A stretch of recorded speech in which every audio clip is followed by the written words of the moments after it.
So in my groups, people feel shamed and apologize because they feel like they're falling apart, and they don't usually tell people about that.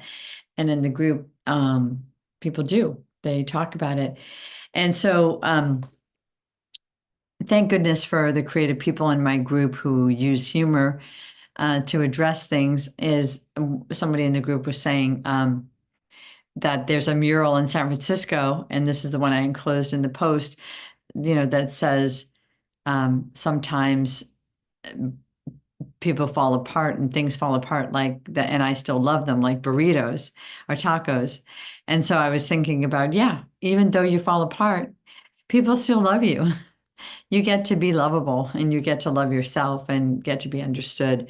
And sometimes before you get stronger and come back together, you fall apart a little. But I would challenge you to, like, how far are you falling apart? Are you just feeling like your life is shifting so much you don't recognize it?